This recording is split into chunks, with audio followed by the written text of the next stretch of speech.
할렐루야. 네, 한 주간도 평안하셨으리라 믿습니다. 벌써 12월 첫째 주일입니다. 첫째 주일인데 벌써 5일이에요. 세월은 유서와 같다고 지금 저는 60km의 속도로 달리고 있는 것 같습니다. 장로님은 더 빨리 세월이 가겠죠? 가는 세월 끝을 수 없습니다. 우리 주님을 찬양하면서 우리 가는 세월 잡아보도록 해야겠습니다.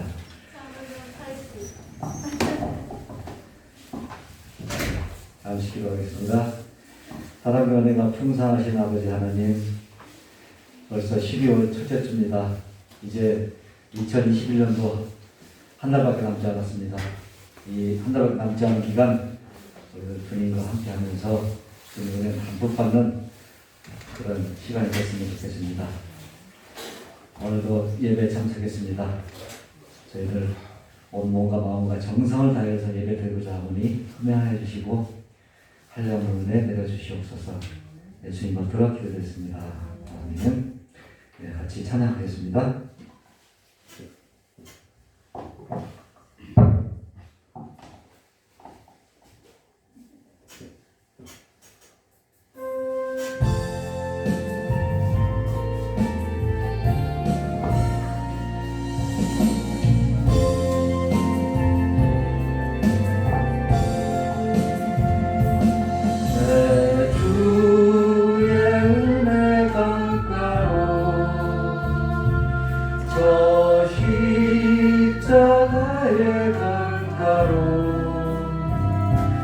내 주의 사랑 있는 곳,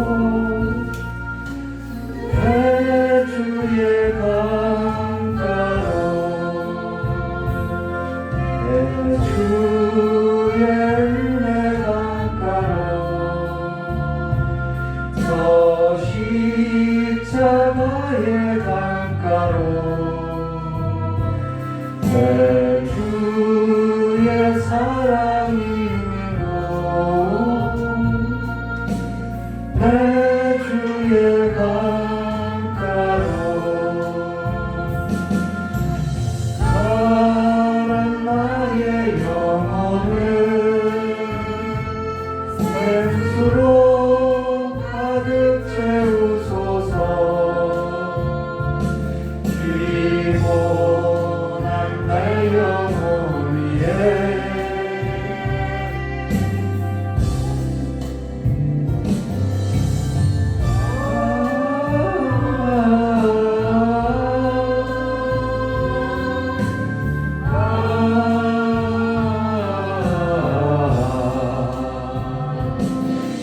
내 주의 은혜 강가로, 저 십자가의 강가로, 내 주의 사랑 있는 곳, 내 주의 강가로,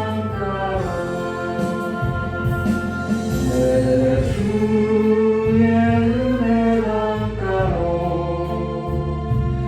저 십자가의 강가로, 내 주의 사랑 있는 곳,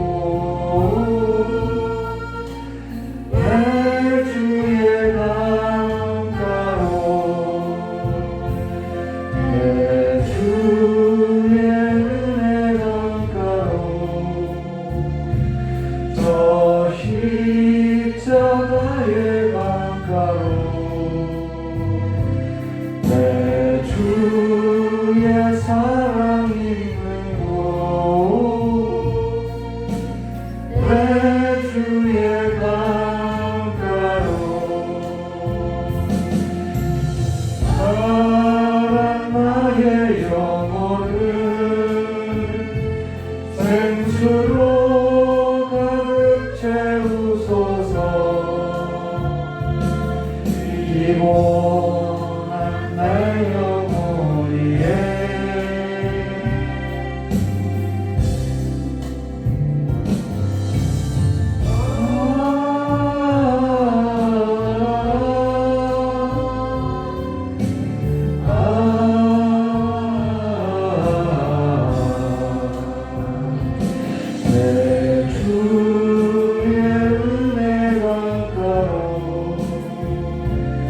저 십자가의 강가로 내 주의 사랑 있는 곳, 내 주의 강가로.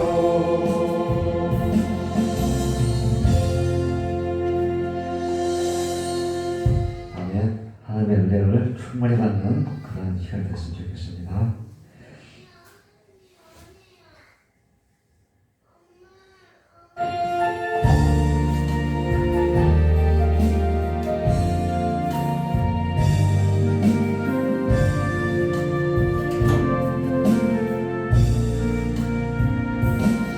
지치고 내 영혼 연약할 때 근심 속에 내 마음 무거워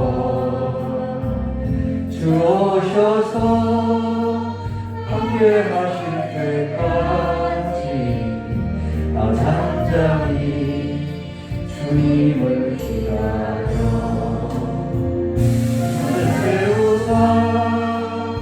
저 산의 우뚝 소리 날 세우사 풍랑 가운데도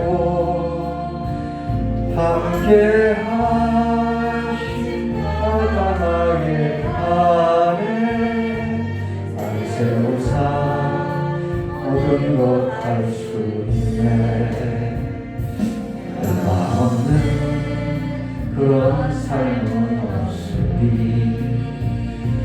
끊임없이 고동치는 가슴 주 오셔서 경기로 날 채우고 영원한 삶 나에게 주시네 날 세우사 저 산의 우뚝 소리 날 세우사 풍랑 가운데도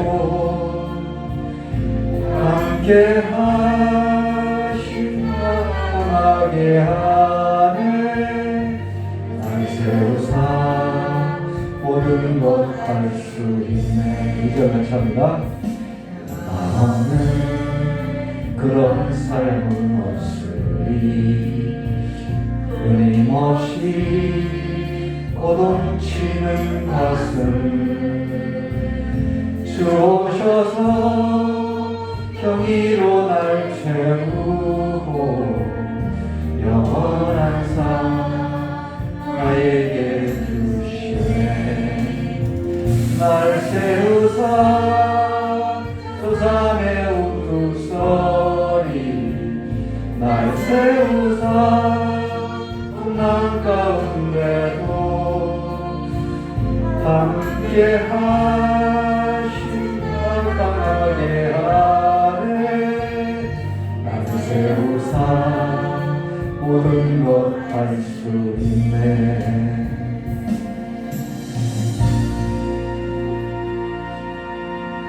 아멘. 주님께서는 이 자리에 여러분과 나를 세우셨습니다. 그 세우신 주님을 찬양합니다.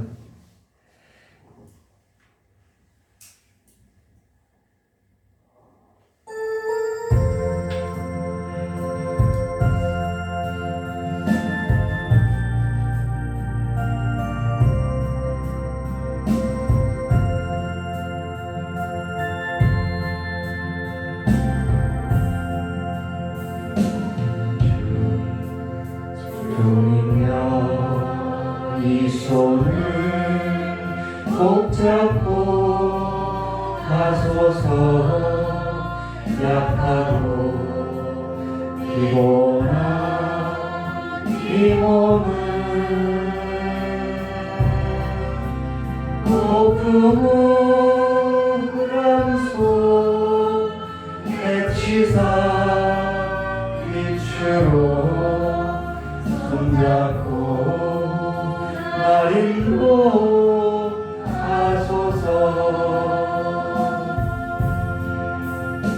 인생이 힘들고 고난이 겹칠 때 주님여 날 도와 주소서.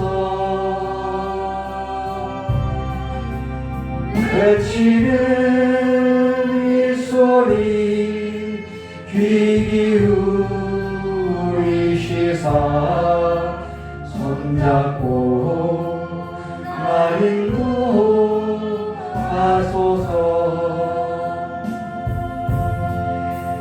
인생이 힘들고 고난이 겹칠 때 주님여 날 도와 주소서. 외치는 이 소리 귀 기울이시사 손잡고 날 인도하소서.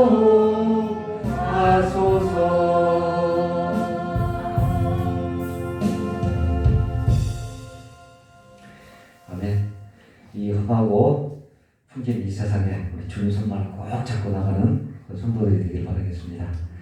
네, 사도신경하심으로 신앙 고백 드리도록 하겠습니다. 전능하사 천지를 만드신 하나님 아버지를 내가 믿사오며 그 아들 우리 주 예수 그리스도를 믿사오니 이는 성령으로 잉태하사 동정녀 마리아에게 나시고 본디오 빌라도에게 고난을 받으사 십자가에 못 박혀 죽으시고 장사한 지 사흘 만에 죽은 자 가운데서 다시 나시며 하늘에 오르사 전능하신 하나님 우편에 앉아 계시다가 저희로서 산자와 죽은 자를 심판하러 오시리라. 성령을 믿사오며 거룩한 공예와 성도와 서로타는 것과 죄를 사하여 주시는 것과 몸에 다시 하는 것과 영원히 사는 것을 믿사옵나이다. 아멘. 찬송가 94장 같이 하겠습니다.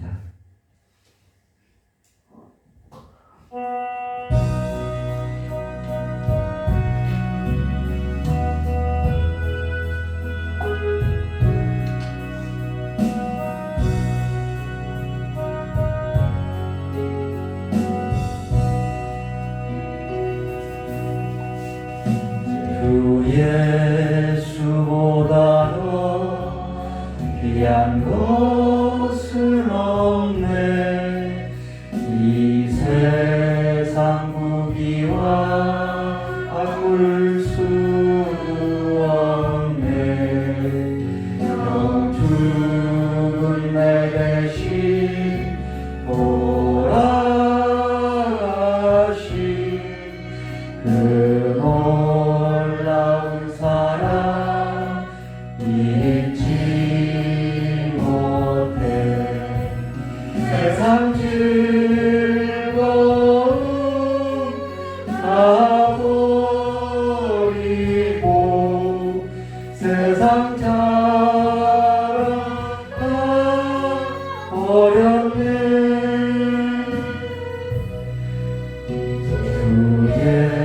예수보다 더 귀한 것은 없네.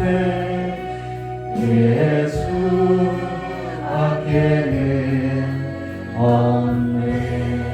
아멘. 주 예수보다 더 귀한 것은 없네. 이 세상 명예와 바꿀 수 없네. 이전에 즐기던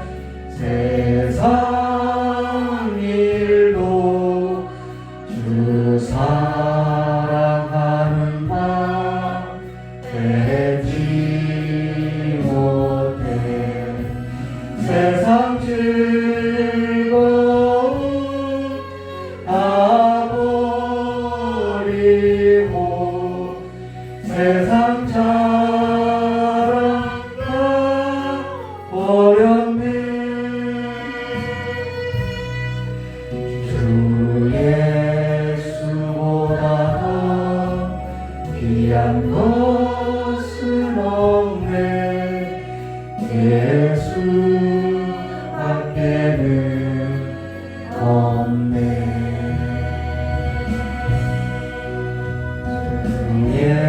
예수보다 더 귀한 것은 없네.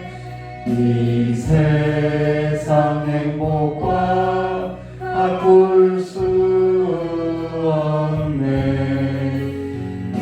유혹과 핍박이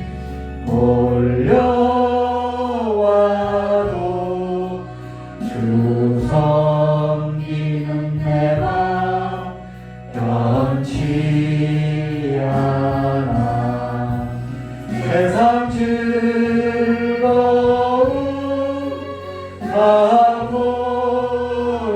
버리고 세상 자랑 다 버렸네. 주 예수보다 더 귀한 것은 없네. 예수밖에는 없네.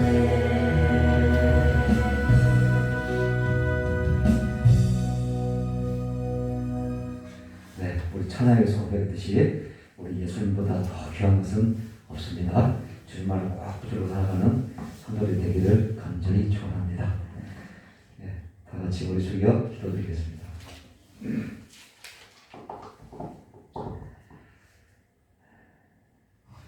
초음과 나중 되시는 하나님 아버지, 하늘을 마무리하는 12월 첫 주를 맞이하여 기쁨과 사랑이 넘치는 거룩한 예배의 자리로 인도해 주시며 감사드립니다.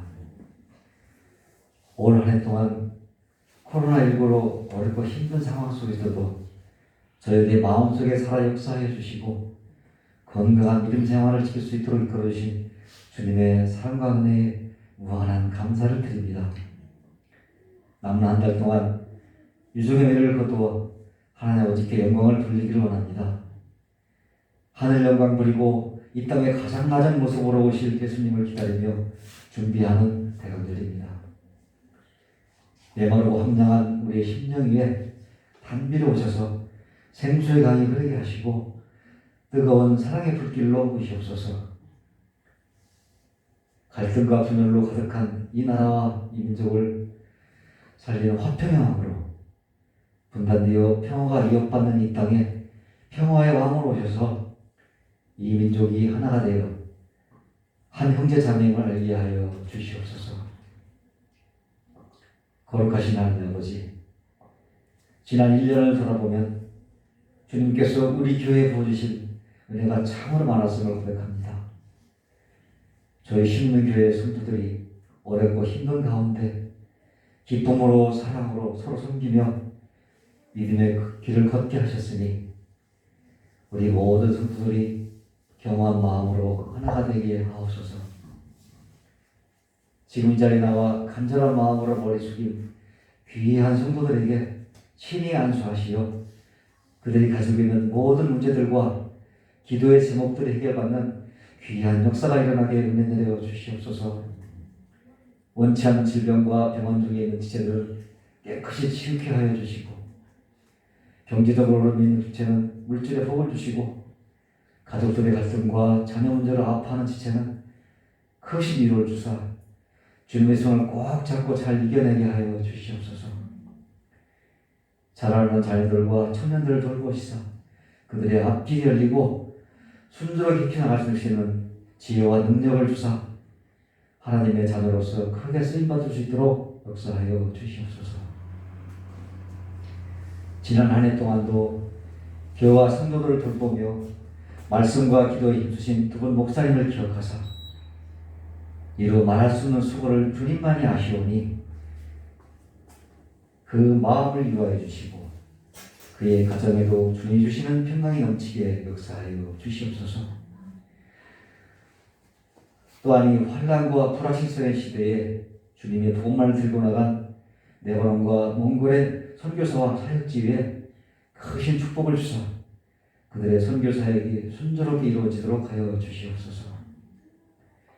이 시간도 드려진 예배를 통해서 주님 홀로 영광 받을 수 있사오며 거룩하신 예수님 이름으로 기도드립니다. 아멘. 네. 오늘 우리 같이 보신 말씀은요, 로마서 5장입니다.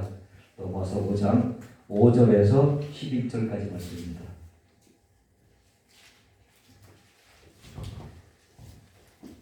로마서 5장 5절에서 11절 한 절씩 교독하시고 마지막 11절은 합독하겠습니다. 다 자신 있고 교독하겠습니다. 소망이 우리를 부끄럽게 하지 아니함은 우리에게 주신 성령으로 말미암아 하나님의 사랑이 우리 마음에 부음받음이니 우리가 죄에 나갈 때에 이대로 그리스도께 영광을 위하여 주셨도다. 의인을 위하여 죽는 자가 쉽지 않고 선인을 위하여 용감히 죽는 자가 혹 있거니와 우리가 아직 죄인 되었을 때 그리스도께서 우리를 위하여 죽으시고 하나님께서 우리에 대한 자기의 사랑을 나타내셨느니라. 그러나 이제 우리가 그의 피로 말미암아 의롭다 하심을 받았으니 더욱 그로 말미암아 진노하심에서 구원을 받을 것이니 우리가 원수 되었을 때 그의 아들 예수님을 말미암아 하나님과 화목하게 되었으며 화목하게 된 자로서는 더욱 그의 살아계심으로 말미암아 구원을 받을 것이니라. 같이 하겠습니다.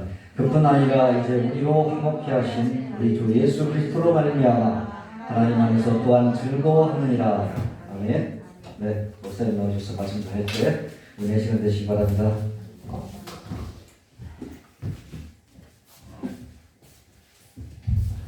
기도하도록 하겠습니다. 참 좋으신 하나님 아버지, 우리 귀한 성민님들의 모든 삶이 믿음 안에서 하나님의 더욱더 풍성한 은혜로 살아갈 수 있도록 복을 내려주시길 간절히 원하오며, 오늘도 주님 앞에 상한 심령을 받고 하나님 앞에 삶의 어려움으로 인해서 슬픔당한 우리 귀한 성민들의 모든 삶을 주님께서 위로하여 주시고 주님께서 붙들어 주시길 간절히 원하오며 깨어진 예수님의 이름으로 축복하며 기도드리옵나이다. 오늘 풍성한 은혜라는 제목으로 함께 나누도록 하겠습니다.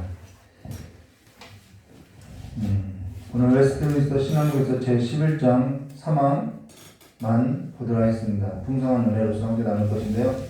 우리의 삶이 이렇게 크로노스 시간이라고 하죠. 이게 시간에 그냥 물리적인 시간에 이렇게 흐름이 있다고 하죠.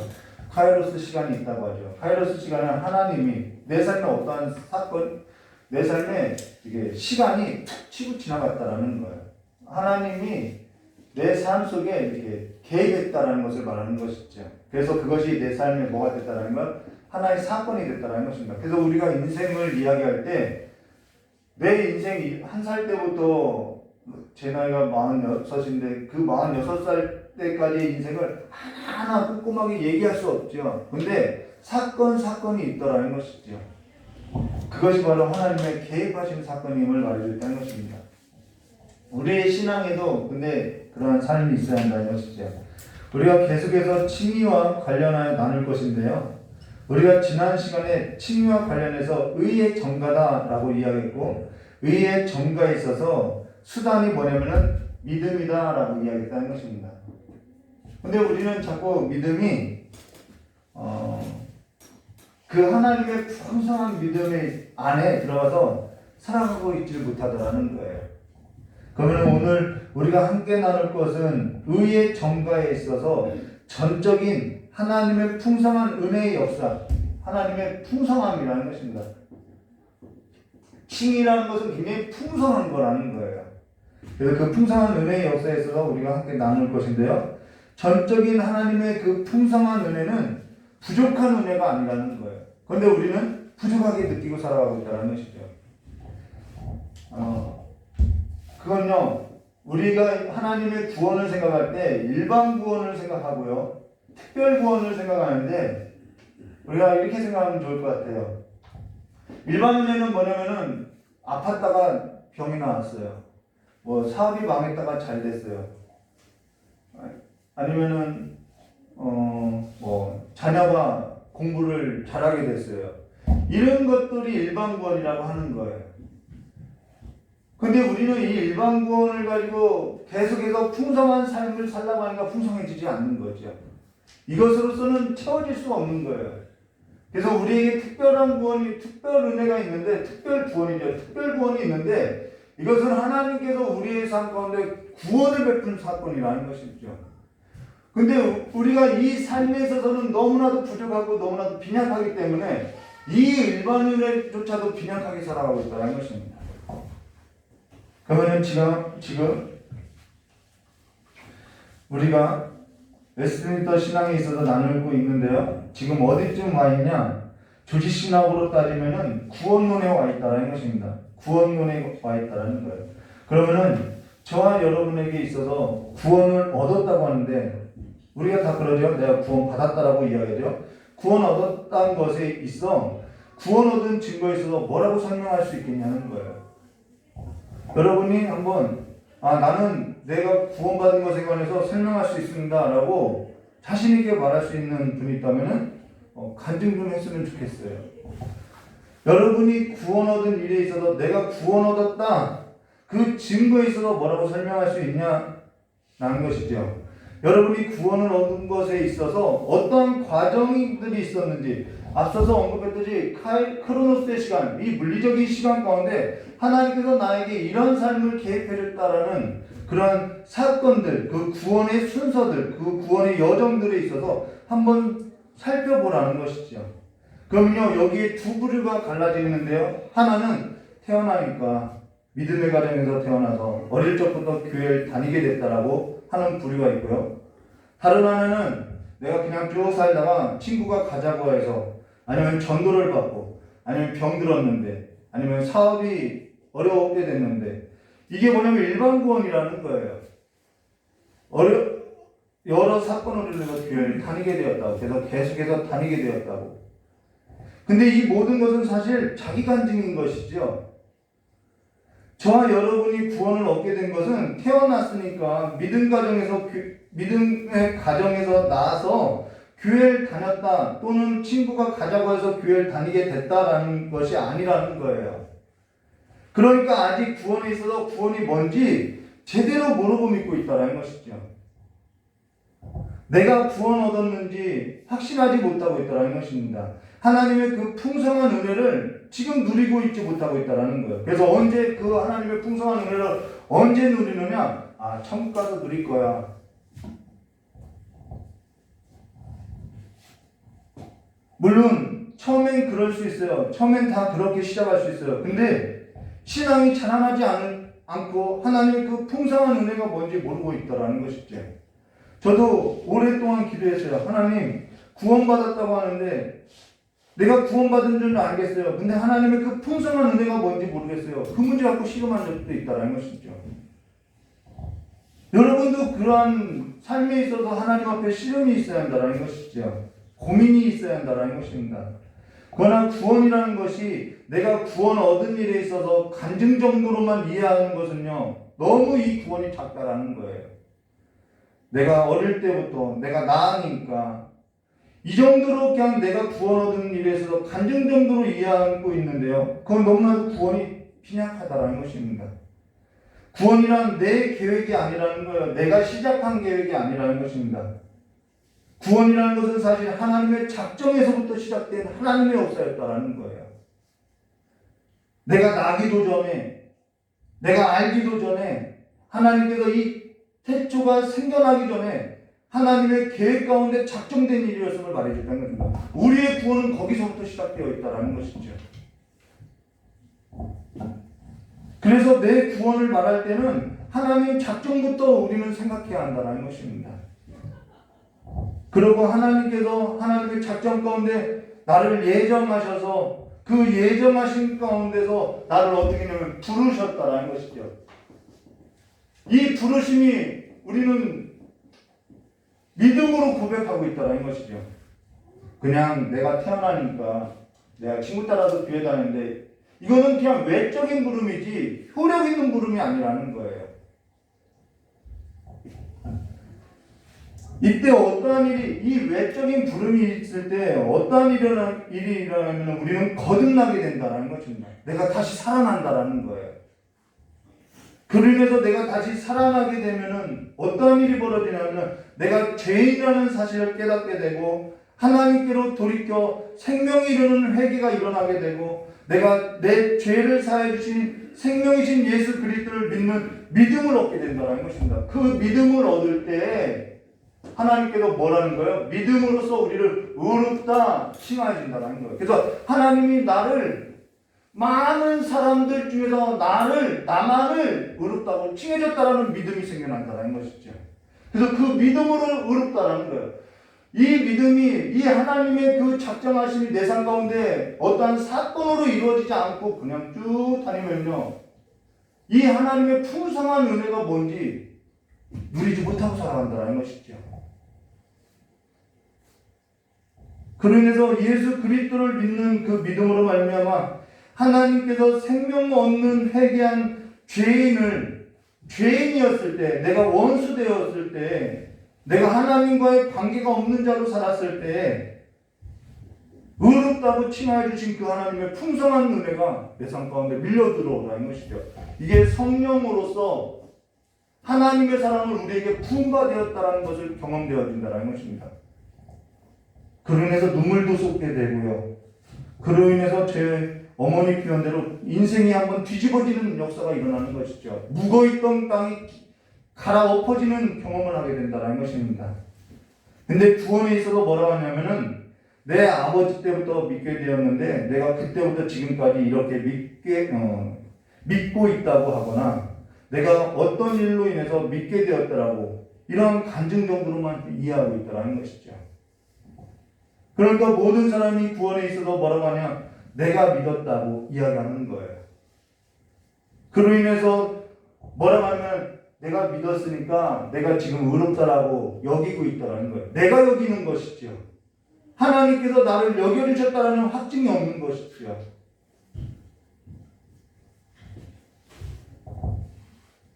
내가 태어나서부터 아버지와 함께 교회를 다녔고 그러니까 내가 믿게 된 것이고 그러니까 내가 지금 의로운 것이고 내가 어릴 적에 어떠한 일을 겪었는데 그것으로 인해서 교회를 다니고 이러한 일반적인 구원에 관한 간증을 하고 있다는 것이죠.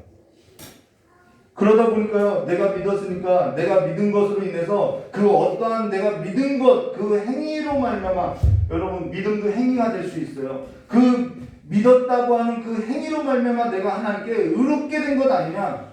그래서 하나님의 이 구원의 역사에 있어서 내 공로를 살짝 띄워놓고 있더라는 것입니다. 말은 하지 않아요. 근데 말은 하지 않아도 이러한 신앙의 형태로서 그 삶이 열매로서 드러나고 있더라는 것이죠. 그래서 하나님이 아니에요, 그 인생의 주인은.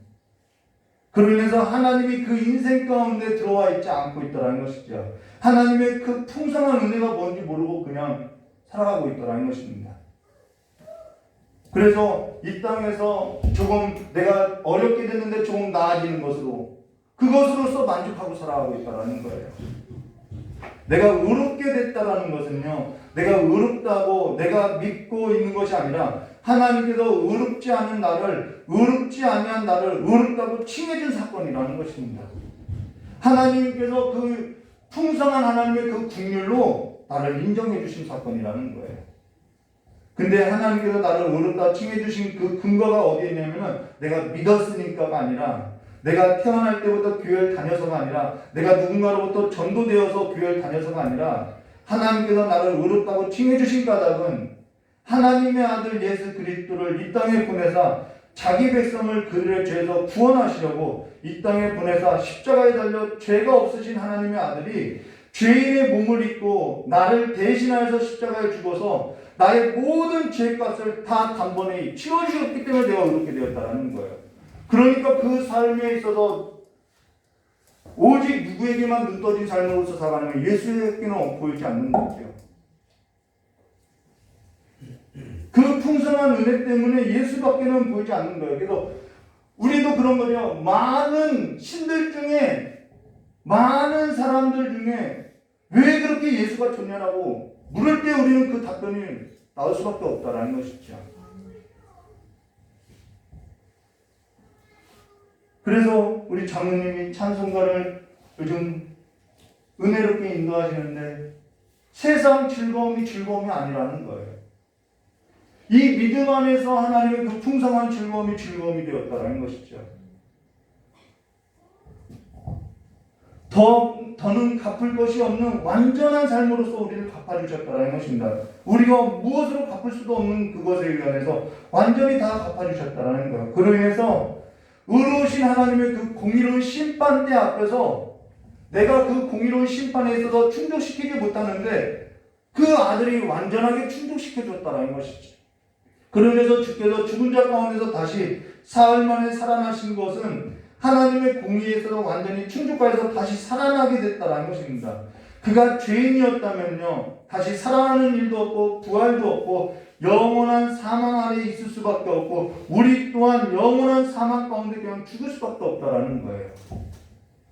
우리에게도 구원이 거짓되고 부활도 거짓되고 생명도 거짓되더라는 것이죠. 그러면서 친밀한 공의로운 하나님께서 죄인이었던 나를 예수 그리스도의 대속의 은총과 예수 그리스도의 순종에 근거하여서 나를 의롭다라고 선언한 법적인 용어라는 것입니다. 그래서 하나님께서 최종적으로 판결했기 때문에 이 의로와 판결했기 때문에 누구도 정죄할 수 없는 거예요. 그러면서 사망이나 기근이나 질병이나 그 어떠한 것도 무너뜨리지 못한다라고 이야기하고 있다는 것이죠. 그래서 내 삶이 이 일반 구원으로 인해서 흔들리지 않는 거예요. 여러분의 칭의가 사실이라면 세상의 그 어떠한 것으로도 여러분을 흔들지 못한다라는 거예요. 우리 신분이 죄인에서 의인됐다라는 거죠. 내가 의인된 것은 내가 날 때 교회를 다녀서가 아니라 내가 전도되어서 교회를 다녀서가 아니라 하나님께서 죄인 되었던 나를 예수 그리스도의 그 아들의 피값으로서 하나님 자녀 삼아 주셨기 때문에 나를 의롭다라고 인정해 주셨기 때문에 내가 의로웠다라는 거예요. 그러나 나의 삶에 있어서 내가 언제 그걸 깨닫느냐?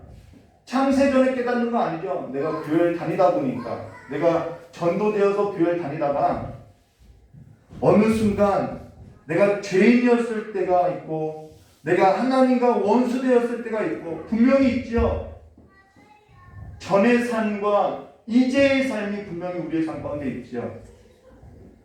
그 말은 즉 내가 날 때부터 교회를 다니든 내가 전도되어 교회를 다니든 관련이 없어요. 하나님께서 나를 의롭다고 여겨주신 그 사건이 있기 전에 무엇이 있었냐면 생명 없는 회개가 있었다라는 거죠. 나는 그것이 있다라는 거예요. 우리에게는 그것이 있다라는 거예요. 그리고 생명 없는 회개로 인해서 예수 그리스도를 어떻게 만나요? 인격적으로 만나서 그분이 나의 구조이고 그분이 나의 하나님이심을 믿게 되는 계기가 일어난다는 것입니다. 그 믿게 된 계기를 가리켜도 그 믿음으로 말미암아 그 믿음도 우리 것이 아니죠. 그 믿음으로써 하나님은 우리를 뭐라고 해주는 거예요? 의롭다라고 칭해준다는 것입니다. 그러니까 흔들리지 않는 것이죠. 그러한 일이 있기 전에 하나님께서 성령으로 역사하사 그리스도 안에 있는 자들을 효력 있게 부르시는 일이 있었다는 것입니다. 우리를 불렀다라는 거예요. 생명을 얻는 회개가 있기 전에 나를 불러주셨다라는 거예요. 그게 언제인지 정확하게 알 수 없어도 그러한 일이 내게 사건으로서 하나님의 계획으로 있었다는 것을 우리는 알고 있다는 것이죠. 근데 이 모든 일이 어느 순간 효력 있는 부르심, 생명 있는 회개, 하나님을 믿는 그 믿음이 어느 한 시점에서 한 사건으로서 그래서 성화도 그 한 사건에서 일어난다는 것입니다. 그리고 걸음을 떼기 시작하는 거죠. 하나님을 향해서 죄인으로 전에 살던 삶에서 돌이켜서 의인의 신분을 얻었기 때문에 존재가 바뀌었기 때문에 이제는 새로운 삶으로서 걸음을 떼게 된다는 것이죠. 걸음 떼는 것이 내가 떼는 것이 아니라 하나님이 떼게 주신 것이죠. 그래서 인생 가운데서 누가 전에는 내가 육체의 욕심을 따라서 내가 내 인생의 주인으로서 살았어요. 근데 이제는 하나님이 주인이기 때문에 내 인생에 있어서 하나님께서 이런 고백이 나오는 것이죠. 그러면서 죄인에서 의인으로 신분이 바뀌고 존재 자체가 바뀌고 삶이 바뀌는 삶으로서 새 삶을 걷게 된다는 것입니다. 여러분, 우리가 오해하는 것이 있는데요. 우리는 예수 믿고 새 사람이 됐다라고, 창기 이전의 사람이 됐다라고. 아니요, 우리는 아담으로서 옛날에 그 아담의 형상으로서 들어가는 것이 아니라는 거예요. 옛날에 아담의 형상으로서 살아가는 것은요, 죄를 다시 범할 수 있다라는 거예요. 근데 우리는 그리스도 예수 안에서 이미 죄를 이기고 살아가는 삶으로서 살아가는 새로운 삶이고 새로운 피조물임을 말해주고 있다는 것입니다.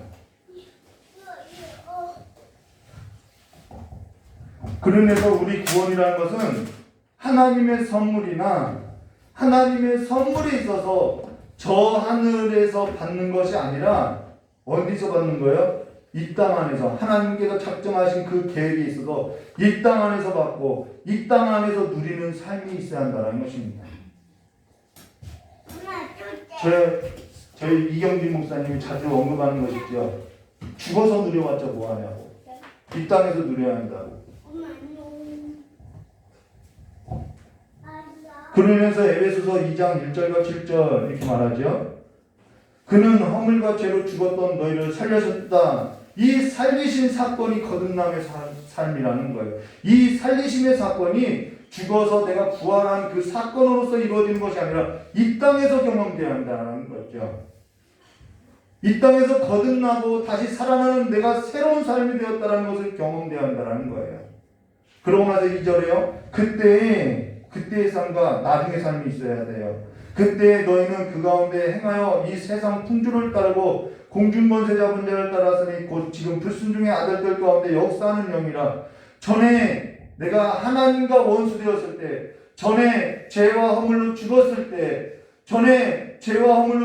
때, 이 세상 풍조를 따르고 전에 공중권세를 잡고 공중권세 잡은 자가 누냐면 마귀를 따라서 영원한 사망 가운데 사망의 권세에 붙들려서 죽을 수밖에 없는 죄인으로 살았던 그 사실 앞에 내가 마주하게 된다라는 것이죠.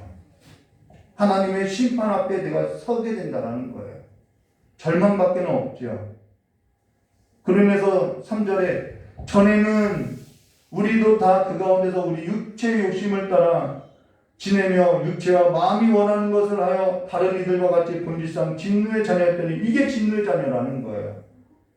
그냥 내버려 두지요. 근데 이 사실에 있어서 뉘우치게 되고 자복하게 되고 하나님 앞에 나와서 죄를 자백하면서 오직 이 삶에서 구원할 자는 하나님밖에 없다는 사실 앞에 긍휼을 구하게 된다는 것입니다.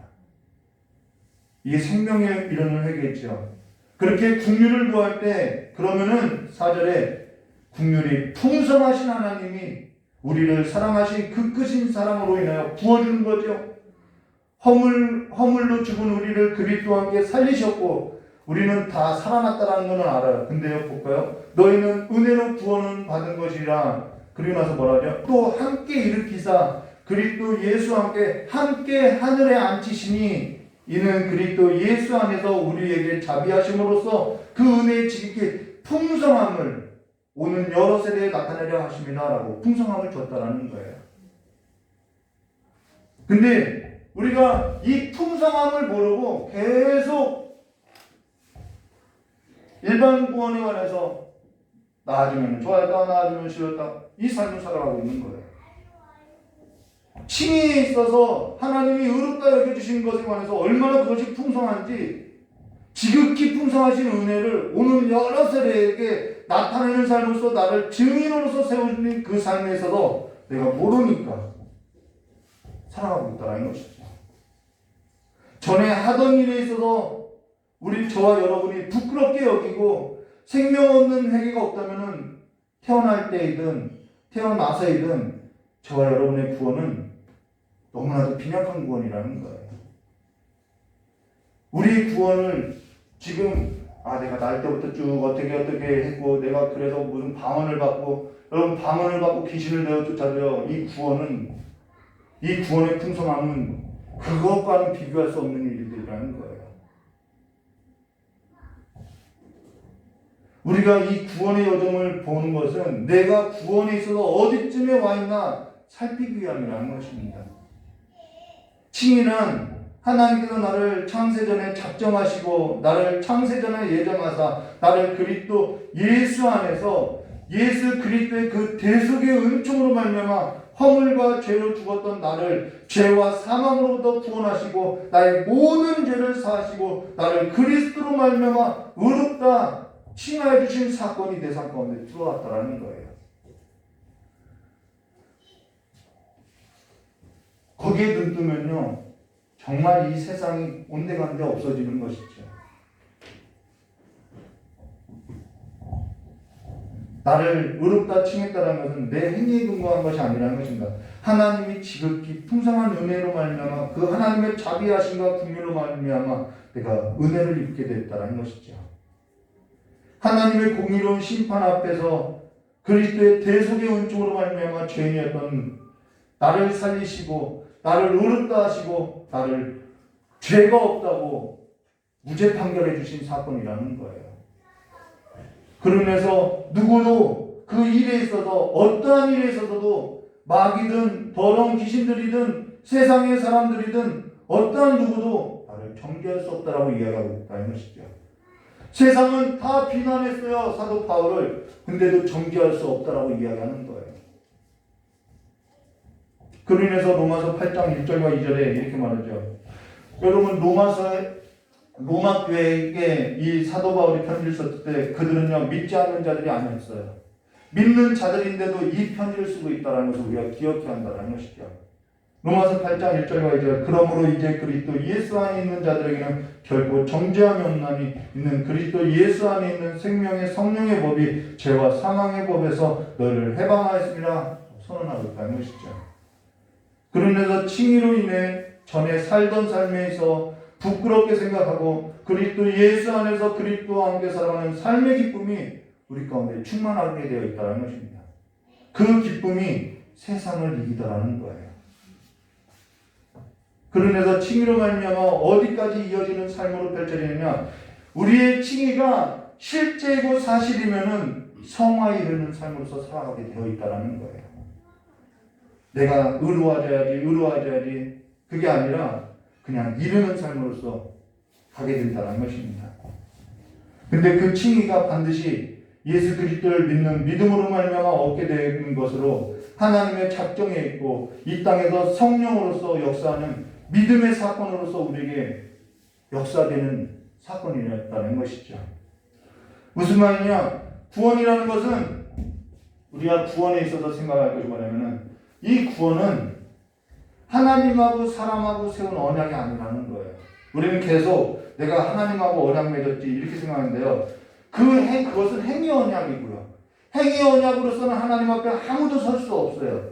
구원이라는 것은 하나님이 사람하고 세운 그 깨어진 행위 언약을 말하는 것이 아니라 성삼위일체이신 하나님께서 영원전에 정하신 것으로서 하나님께서 합의한 언약임을 말하고 있다는 거예요. 그것을 예수님께서 성취해 주셨고 그 언약을 예수님이 성취했죠. 그래서 성경을 자세히 들어보면은 하나님이 뭐라고 하냐면은 내가 내 언약을 이야기하고 있죠. 내가 너와 언약을 그게 아니라 내가 내 언약을 이루어준다라고 이야기했죠. 그것을 성령으로서 우리가 살아가는 삶을 통해서 이 긴 인생 가운데 실제로 경험시켜준다는 거예요. 참여시켜주게 한다는 것이죠. 사람하고 계획이 아니라 성령으로 말미암아 이 땅에서 구원을 이게 하나님의 내 언약이어서 나타내 보이고 우리에게 선물로 주어준다는 것이죠. 그러면서 전에 허물과 죄로 죽었던 나에게 있어서 찾아와 주시고 죄와 허물로 죽어 육체의 욕심을 따라 이 세상 풍조를 따라 공중권세를 잡은 자 곧 마귀에게 사로잡혀 살던 사망의 권세 아래 붙들리고 붙잡혀서 살았던 그 삶에서부터 내가 불러냄을 받았고 그 불러내김을 받기 전에 죄가 죄인 줄도 모르고 살았던 삶에서 회개하게 하시고 이제는 그리스도 피해로 말미암아 죄사함을 받게 된 것을 믿는 믿음 안에서 살아가고 있다는 것입니다. 그래서 분명하죠. 전에 살던 삶과 이제 사는 삶이 확연히 나타나게 되어 있다는 것이죠. 그 삶이기 때문에 자랑할 것이 없는 것이죠. 전에 살던 삶을 벗고자 하는 것도 아니죠. 이미 벗었는데 뭘 자꾸 벗으려고 하겠어요.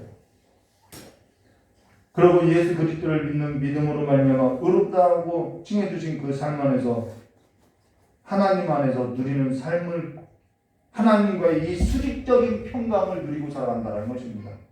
그 평강을 뺏을 자가 없다라는 거예요. 그러면은 칭의에 있어서 계속해서 강조하는 까닭이 뭐냐? 칭의가 사실이면요, 성화도 사실이고 영화도 사실이라는 거예요. 앞서서 언급했죠. 이것이 그냥 한 사건으로 시작된 이것이 끝까지 간다라고요. 내가 내 신분에 있어서 어떤 것도 잃게 할 수 있는 그 어떠한 것도 존재할 수 없다라는 거예요. 그러고 그 일로 말미암아 성화도 사실이며 영화도 사실이라는 것입니다. 물론 시간 속에 진행된다라는 거예요. 영화는 지금 우리가 입고 있는 이 육신의 장막을 벗고 나면은 완전한 새로운 몸으로 새로운 장막으로 입게 된다는 것입니다. 그러나 내 신분에 있어서는 내 신분적 차원에서는 이미 성화와 영화는 끝난 사건이라는 거예요. 완성된 일이라는 것이죠. 그래서 하나님께서 그 삶으로 이끌어주고 있다는 것입니다. 이 말은 전혀 내가 죄를 짓지 않고 살아간다 그 말은 아니지요. 그리스도 예수 안에서 그리스도의 옷을 입은 자로 그리스도의 옷을 입고 살아가는 삶으로서 믿음 안에서 살아간다는 것입니다. 예수 안에서 살아간다는 거예요. 오늘 칭의가 사실이라면 오늘 저와 여러분이 누려야 할 삶은 오늘 이 땅에서 오늘 하늘의 삶을 누리게 되어 있다는 것입니다. 그래서 이 세상이 이 땅이 흔들리고 진동하여도 흔들리지 않는다는 거예요. 전에 육체의 욕심을 따라서 이 세상 풍조를 따라서 이 삶을 살았던 그 누리고 살았던 삶은 하늘의 삶을 사는 것이 아니었기 때문에 이 땅을 흔들면은 같이 흔들렸던 것이죠. 전에 육체의 욕심을 따라 이 세상 풍조를 따르는 삶을 누리고 있으면서 하늘의 삶을 누리고 있다라고 거짓으로 증언하고 살아가는 삶이 아니라 실제 하늘 평안이 임한 그 하늘에 속한 삶으로서 누리게 된다는 것입니다. 앞서서 언급했듯이 에베소서 2장 4절과 6절 말씀 보도록 긍휼이 풍성하신 하나님이 우리를 사랑하신 그 큰 사랑으로 인하여 허물로 죽은 우리를 그리스도와 함께 살리셨고 너희는 은혜로 구원을 받은 것이다. 이 구원받은 게 뭐예요? 또 함께 일으켜주셨대요. 그리스도 예수와 함께 하늘에 앉히시니라고 말하고 있지요. 근데 그러하지 못하고 있다면은 내가 내 삶의 구원의 여정에 있어서 어디쯤 와 있는지 살펴봐야 한다는 거예요. 전에 살던 삶과 이제 사는 삶에 있어서 확연한 구분이 없다면은 내가 구원에 있어서 어디쯤 와 있는지 생각해야 한다는 것입니다. 하나님께서 여러분을 의롭다 칭해 주셨다고 한다면은 지극히 풍성한 하나님의 은혜에 있어서 오늘 다 누리지 못하고 있는 내 현실을 직시하고 이 땅에 속하여서 살아가고 있는 내 자신의 삶을 있어서 방향을 돌려서 하나님께 나아가야 할 것을 말해줬다는 거예요. 그러니까 구원에 있어서 엉뚱한 소리를 하고 다니고 그냥 구원이 간증 정도로서만 이해하고 있다는 것이죠. 구원에 있어서 하나님이 증거되는 삶이 아니라는 거예요. 그냥 일반적인 구원을 갖고 그것이 특별한 구원인 줄 알고 설명하고 있다는 것이죠. 내가 구원이 뭔지, 내가 구원에 있어서 하나님이 지극히 풍성한 은혜가 뭔지 모르고 그냥 살아가는 것이죠. 그러니까 내 삶에 있어서 내 삶을 이 땅에 두고 이 땅에서 누리는 것을 가지고 하나님이 지극히 풍성한 은혜를 주셨다라고 말을 한다는 것입니다. 전에 살던 삶에 있어서 지금과 같이 다르지 않게 살아가고 있는데 내가 하나님의 풍성한 은혜를 누리고 있다라고 하는 거예요. 그러면서 예수를 믿는 믿음도 이것이 진짜 믿음인지 거짓 믿음인지 혼돈되는 일들이 일어나는 것이죠. 저도 모르겠어요. 성도들의 삶이 저 삶이 진짜 믿음인지 거짓 믿음인지 모르겠어요. 얼마나 혼탁해졌는지. 예수 그리스도를 태어날 때부터 믿었다고 하고 어릴 때부터 믿었다고 하는데 예수 그리스도를 믿는 믿음이 없다라는 거예요. 허물과 죄로 죽었던 나를 살려주신 그 믿음이 없더라는 거예요. 허물과 죄로 죽어있는 자를 살리는 믿음도 없고 더러운 귀신에 사로잡혀서 고통하는 사람들의 삶을 보아도 구원할 믿음이 없는데 내가 예수를 믿고 있다라고 하고 있다라는 거예요. 성경도 모르고 성경 말씀에 있는 하나님도 모르고 오로지 아는 것은 전에 살던 대로 살아가는 그 지식을 갖고 살아갔는데 거기에 무슨 믿음이 있다라고 말할 수 있냐는 것이죠. 그로 인해서 웨스트민스터 신앙고백서 11장 3항 6번 보시면 이렇게 말하겠죠.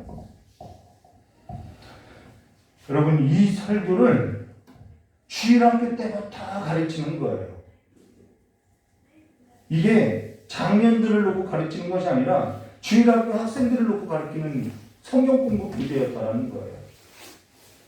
웨스트민스터 신앙고백서 11장 3항 6번 그리스도께서는 그가 순종하고 죽으심으로 이같이 의롭다함을 받는 모든 사람들의 빚을 여기 나오죠. 빚을 완전하게 갚아주셨고 그들을 위하여 자기 아버지의 공의에 대해 합당하고 참되게 충분한 속죄의 배상을 드렸다. 하나님께서 하나님의 아들을 통해서 완전히 다 갚아주셨다라는 거예요. 이 확신 없이 살아가고 있으면 안 된다라는 거예요. 우리가 앞서서 계속 설명했던 내용이 바로 이 내용이라는 것이죠. 그러면은 히브리서 10장 10절과 14절 이 뜻을 따라 예수 그리스도의 몸을 단번에 들이심으로 말미암아 우리가 어떻게 거룩함을 입어요? 예수님께서 몸을 들임으로 우리가 거룩함을 입었다라는 것입니다. 정가지요. 제사장마다 매일 서서 섬기는 자주 같은 제사를 드리되 이 제사는 언제나 죄를 없게 하지 못하거니와 오직 그리스도는 죄를 위하여 한 영원한 제사를 드리시고 하나님 우편에 앉으사 그 후에 자기 원수들을 자기 발등상 되게 하실 때까지 기다리시나니 우리가 이 땅에서 살아갈 때 내가 하나님과 원수되었던 적이 있었다는 것입니다. 근데 그가 거룩하게 된 자들을 한 번의 제사로 영원히요 온전하게 하셨느니라 라고 말한다는 것입니다. 영원한 속죄라는 거예요. 이사야서 53장 1절과 12절 우리가 전한 것을 누가 믿었느냐? 여호와의 팔이 누구에게 나타났느냐? 이게 여호와의 팔은 그 하나님의 구원의 손길을 말하는 거예요. 그는 주 앞에 자라나는 연한 순과 같고 마른 땅에서 나온 뿌리 같아서 고운 모양도 없고 풍채도 없은즉 우리가 보기에 흠모할 만한 아름다운 것이 없도다. 여러분이 예수를 볼 때 세상 그 모든 것을 다한 것보다도 다른 그 모든 것보다도 예수가 흠모하게 되는 이유가 어디 있는지 알아야 한다는 거예요. 저는 청년들에게 배우자감을 데려오면 그 질문을 해요. 많은 사람들 중에 너가 선택한 이 사람이 나은 것이 뭐가 있냐라고. 그것에 대해서 대답하는 자가 없어요. 그는 멸시를 받아 사람들에게 버림받았으며 강고를 많이 겪으며 질고를 하는 자라 마치 사람들이 그에게서 얼굴을 가린 것 같이 멸시를 당하고 우리도 그를 귀하게 여기지 아니하였다. 예수 믿는다고 하는데도 귀하게 여기지 않아요. 그는 실로 우리의 질고를 지고 우리의 슬픔을 당하였거니와 우리는 생각하기를 그는 징벌을 받아 하나님께 맞으며 고난을 당한다 하노라. 그가 찔림은 우리의 허물 때문이요 그가 상함은 우리의 죄악 때문이라. 그가 징계를 받음으로 우리가 뭘 누려요? 평화를 누리고 그가 채찍에 맞음으로 우리가 나음을 받았도다. 우리는 다 양 같아서 그릇 행하여 각기 제 길로 갔거늘 여호와께서는 우리의 모두의 죄악을 그에게 담당시키셨도다. 7절 말씀이죠. 그가 곤욕을 당하여 괴로울 때에도 입을 열지 아니하였으며 마치 도수장에 끌려가는 어린 양과 털 깎는 자 앞에서 잠잠한 양같이 그의 입을 열지 아니하였도다. 그는 곤욕과 신문을 당하고 끌려갔으나 그 세대 중 누가 생각하기를 그가 살아있는 자들의 땅에서 끊어짐은 마땅히 형벌받을 내 백성의 허물 때문이라 하였으리요. 그는 강포를 행하지 아니하였고 그의 입은 거짓이 없었나니 그의 무덤이 악인들과 함께 있었으며 그가 죽은 후에 부자와 함께 있었도다. 예수님이 오신 전에 약 600년 전에 예언했던 사건이죠. 여기 악인 중에 한 사람이 누구냐면 바로 저라는 거예요. 예수님께서 악인의 모험을 입고 십자가에 달려 대신 죽으셨다는 것입니다. 그러고서 10절 말씀 볼까요? 여호와께서 그에게 상함을 받게 하시기를 원하사 질고를 당하게 하셨은즉 그 영혼을 속건제물로 들기에 이르면 그가 씨를 보게 되며 그날 연길 것이요 또 그의 손으로 여호와께서 기뻐하시는 뜻을 성취하리로다. 그가 자기의 영혼에 수고한 것을 보고 만족하게 여길 것이라. 나의 의로운 종이 자기 지식으로 많은 사람을 뭐하고요? 의롭게 하여 또 그들의 죄악을 친히 담당하였으리라. 이게 하나님의 작정이었다는 것입니다. 나의 의로운 종이 지식으로 많은 사람을 의롭게 하여 또 그들의 죄악을 친히 담당하리로다 라는 것이죠. 그러면서 우리에게 어떠한 일이 일어나게 되느냐? 12절에요. 그러므로 내가 그에게 존귀한 자와 함께 몫을 받게 하며, 우리가 목 받았나요? 여러분 목 받았나요? 강한 자와 함께 탈취한 것을 나누게 하리니 이는 그가 자기 영혼을 버려 사망에 이르게 하며 범죄자 중 하나로 헤아림을 받았습니다. 그러나 그가 많은 사람의 죄를 담당하여 범죄자를 위하여 기도하였느라 라고 범죄자를 위해서 기도했다는 거예요. 이 일이 우리에게 일어나는 것이죠. 지금 내가 그와 함께 몫을 받아들이고 있는 삶으로서 살아가고 있는지를 봐야 하는 것이죠. 지극히 풍성한 하나님 은혜 가운데 살아가고 있는 삶을 보아야 하는 것이죠. 지금 여러분이 그리스도와 함께 누리고 있다는 것이 무엇인지 살펴보라는 거예요. 저는 그 지극히 풍성한 은혜가 나는 깨달음이 없을 때 나는 구원받은 건 알겠는데 하나님 도대체 구원받았다고 하는데 그 하나님의 지극히 풍성한 은혜가 뭐냐고 나에게 주신 몫이 뭐냐고 구하였다라는 거예요. 왜 모르는데 왜 구하지 않냐는 것이죠.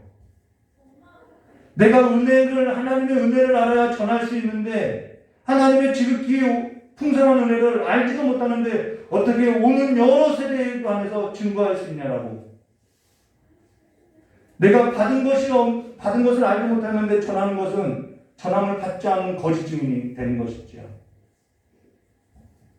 그러고 나서 3왕 7번과 9번 볼까요? 그렇지만 그들을 위하여 그리스도께서 아버지로 말미암아 보냄을 받으셨고 그들을 대신으로 그의 순종과 속상, 이 죄를 속한다라는 것, 속상을 받아들여졌으며 또한 이 모든 것이 그들 안에 있는 어떠한 것 때문에가 아니라 내가 날 때부터 믿었는데 내가 전도를 받고 그 모든 것 때문에가 아니라 값없이 되어진 것이기 때문에 그들의 칭의는 오직 값없는 은혜로 되어진 것이다 라는 거예요. 요한복음 3장 16절과 17절 하나님이 이 세상을 이처럼 사랑하사 독생자를 주셨으니 이는 그를 믿는 자마다 멸망하지 않고 영생을 얻게 하려 함이라. 하나님이 그 아들을 세상에 보내신 것은 세상을 심판하려 하려 하심이 아니라 그로 말미암아 세상을 구원을 받게 하려 하심이라. 이 하나님의 작정이지요. 그러고 에베소서 5장 1절과 2절 그러므로 사랑을 받는 자녀같이 너희는 하나님을 본받는 자가 되고 그리스도께서 너희를 사랑하신 것 같이 너희도 사랑 가운데서 행하라. 그는 우리를 위하여 자신을 버리사 향기로운 제물과 희생제물로 하나님께 드려셨느니라. 하나님께 바쳤다라는 것입니다. 그리고 로마서 3장 23절과 24절 모든 사람이 죄를 범하였음에 하나님의 영광에 이르지 못하더니 그리스도 예수 안에 있는 성령으로 말미암아 하나님의 은혜로 값없이 의롭다 하심을 얻게 되었느니라. 이게 성경에 계속된 증언이라는 것입니다. 우리를 믿게 하기 위해서 기록해놨다라는 거예요. 3왕 10번 보도록 하겠습니다. 이로써 여기죠. 오늘 설교 제목을 따온 건데요. 이로써 하나님의 엄중한 공의, 그 공의를, 그 심판을 그 아들을 통해서 다 쏟아내고 완전히 충족시켰다라는 거예요. 그래서 그의 풍성한 은혜가 죄인들을 의롭다 하시는 가운데서 나타나도록 하셨다라는 것입니다. 그러면서 성화라는 것도 죄인을 의롭다 여기신 하나님의 지극히 풍성한 가운데 누리는 삶으로서 나타나는 것이 성화라는 거예요. 내가 열심히 노력해서 내 수고로 하는 것이 아니라요. 그래서 에베소서 2장 6절과 7절에 또 함께 일으키사 그리스도 예수 안에서 함께 하늘에 앉히시니 이는 그리스도 예수 안에서 우리에게 자비하심으로써 그 은혜의 지극히 풍성함을 오는 여러 세대에 나타나려라 하심이라라고. 여러 세대에 그 은혜의 지극히 풍성함을 나타내려고 하는 것이 아니라 드러나게 된다는 것이죠. 저 사람은 저런 환경 가운데서 흔들리지 않고 살아가는 비결이 뭐야? 참 이상해. 어떻게 저런 환경 가운데서도 살아가나 몰라. 세상이 감당하지 못하는 사람 같아. 근데 죽어서 천국 가는 것처럼, 천국 가서 누리고 있는 것처럼 이 땅에서 세상을 누리고 살고자 한다는 거예요. 왜 그러냐? 하나님의 이 풍성한 은혜가 내 삶 가운데 뭔지 들어와 있지 않기 때문이라는 거예요. 그러면서 죽어 누리는 것이 아니라 살아있을 때 누리는 하나님의 풍성한 은혜라는 것입니다. 오늘 예수를 믿는 믿음으로 말미암아 얻게 된 칭의가 사실이라면 전에 살던 삶에 누리는 것이 아니라 전에 맛보지 못한 지극히 풍성한 하나님의 은혜를 맛보고 살아가는 삶으로 신분에 있어서든 존재 자체에 있어서든 지극히 풍성한 하나님의 은혜에 있어서 누리는 하나님과의 평강이 나는 거예요. 그 평강이 이 세상을 넉넉히 이겨나가더라는 것이죠.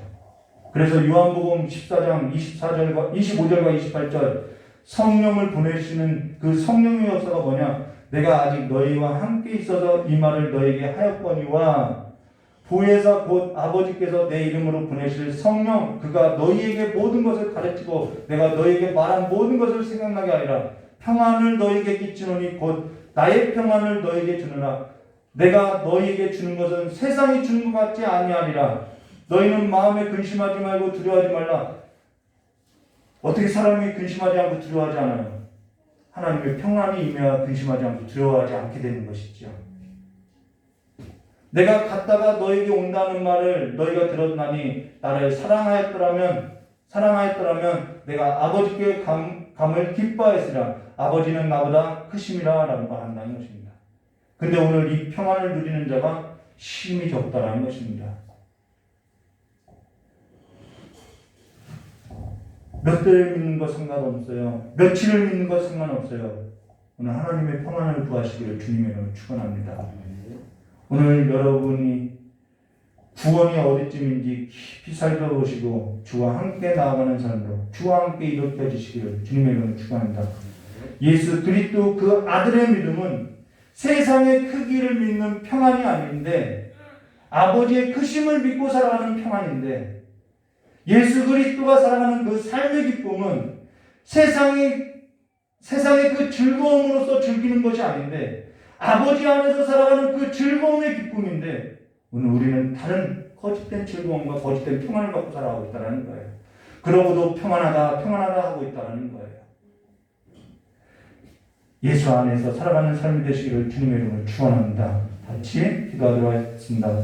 참 좋으신 하나님 아버지, 주님 안에 있는 그 평안을 이제는 갈구하고 갈망하는 자들로서 이제는 주와 함께 살아가는 삶의 기쁨을, 주와 함께 살아가는 삶의 평안을 누리며 살아가는 거룩한 삶이 될 수 있도록, 영원한 삶이 될 수 있도록, 영원한 삶이 오늘 내 삶 가운데 임하는 삶이 될 수 있도록 주님께서 복을 내려주시길 간절히 원하오며 기하신 예수님의 이름으로 축복하며 기도드리옵나이다. 찬송 한 번 들어가겠습니다.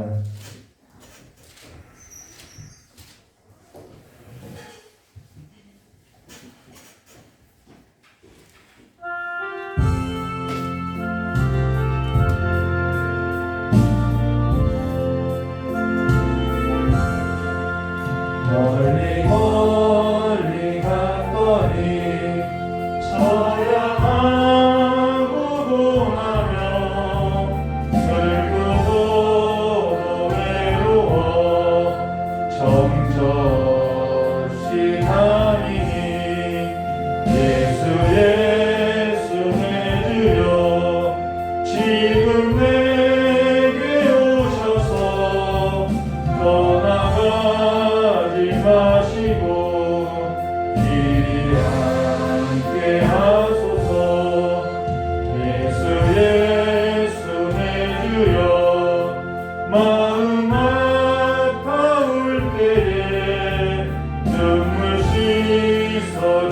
하시고 나를 위로하소서.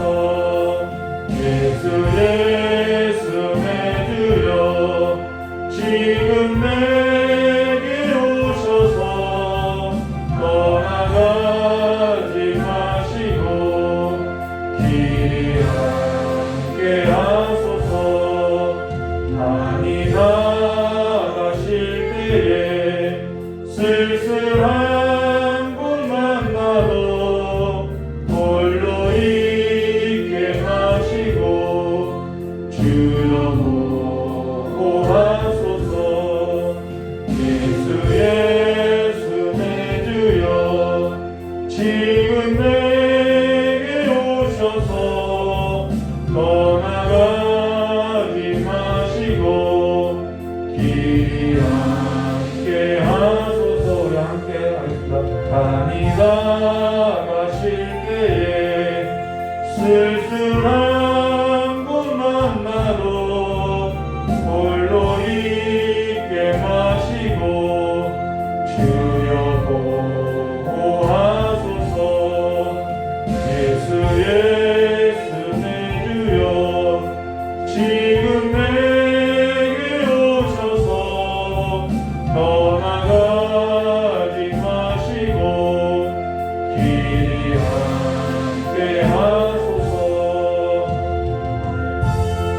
오늘 예수 없이 살아가는 삶이 아니라 예수를 본받게 되어주는 삶이 아니라 세상 그 모든 것보다 예수를 내가 더 사랑하고 살아가는 삶인지, 내가 왜 그분을 더 사랑하게 되었는지 깊이 묵상하는 삶이 되시기를 주님의 이름으로 축원합니다. 마치 깨달은 말씀을 듣고 기도하도록 하겠습니다. 좋으신 하나님 아버지, 부족하고 연약하고 죄인 되었던 우리를 하나님과 평안을 누리고 화평케 하고자 그 아들을 우리의 삶 가운데 보내주시고 죽었던 우리를, 죽어있는 영혼을 성령의 역사로서 생명의 영으로서 살리는 영으로서 우리를 다시 살려주사 그 하나님 앞으로 돌아오게 하시고 하나님 안에서 지금 풍성한 은혜를 누리게 하셨사오니 이제는 매일의 삶이 예수 그리스도와 함께 살아가는 삶으로서 에덴 동산에 거니시는 하나님의 그 나라 가운데 믿음 안에서 예수 안에서 생명 안에서 살아가는 삶이 될 수 있도록 주여 역사해 주시옵고 우리의 발을 땅을 딛고 살아가는 삶이 아니라 예수 그리스도의 반석에 두고 살아가는 삶으로서 폭풍이 불고 홍수가 나고 비가 나고 창수가 내려도 흔들리지 않는 삶이 될 수 있도록 주여 역사해 주시옵고 세상 것이 떠나가고 세상 것이 일어간다고 알고 예수 붙들고 일어나는 믿음으로서 살아가는 자들로서 그 믿음이 살아있는 믿음이 될 수 있도록 죽은 믿음으로서 살아가는 것이 아니라 살아있는 자로서 살아갈 수 있도록 복을 내려주시길 간절히 원하오며 기억하신 예수님의 이름으로 축복하며 기도드리옵나이다. 조신 하나님 아버지, 오늘 주민전에 나와서 하나님의 말씀을 듣고 하나님께서 내게 베풀어 주신 그 풍성한 은혜, 그 구원에 있어서 깊이 생각하고자 하는 우리 귀한 성도님들의 그 마음을 깨닫게 하여 주시고 살아나게 하여 주시고 그래서 하나님 안에서 살아가는 그 삶의 기쁨과 하나님과 누리는 그 삶의 평안을 가지고 이 땅에서도 하나님과 함께 살아가는 삶을 누리고 살아가도록 주 역사해 주시옵고 오늘 주님전에서 아버지께 받은 것을 아버지의 것으로서 고백하는 심령으로서 신을 쪼아 적정 예물을 드리는 우리 귀한 성길이 있사오니 이 예물을 흠명하여 주시고 받아주시옵고 이 예물이 쓰이는 곳마다 아버지의 마음이 아버지의 삶이 드러나게 하시옵고 우리가 오늘 주님 앞에 나와서 몸으로 드리고 시간을 드리고 예배하는 이 삶이 하나님 앞에 귀하게 쓰여지는 삶으로서 이어질 수 있도록 주님께서 도전이고 축복하여 주시길 간절히 원하오며 기억하신 예수님의 이름으로 축복하며 기도드리옵나이다. 이제는 우리 주 예수 그리스도의 사랑과 하나님의 아버지의 넓고 풍성하신 은혜와 성령 하나님의 대주가 마감도 교통하심이 없사가 오늘 하나님의 말씀을 듣고 새롭게 살고자 하는 우리 귀한 성도들의 모든 머리 위에와 또한 복음을 들고 나간 우리 대반과 몽골 선교지 위에도 영원히 함께 있을지어다. 우리 하나님께 영광의 박수 올리겠습니다. 감사합니다. 간구 말씀이 있습니다. 12월 25일 토요일입니다. 토요일날 성탄 예배 우리 이경진 목사님이 인도해 주시고 그날 성탄도 할 것입니다. 그리고 주일 예배도 있습니다. 금요 예배도 있고요. 그리고 3일 연장 예배가 있습니다. 참고하시기 바랍니다. 이것으로 예배를 마치도록 하겠습니다.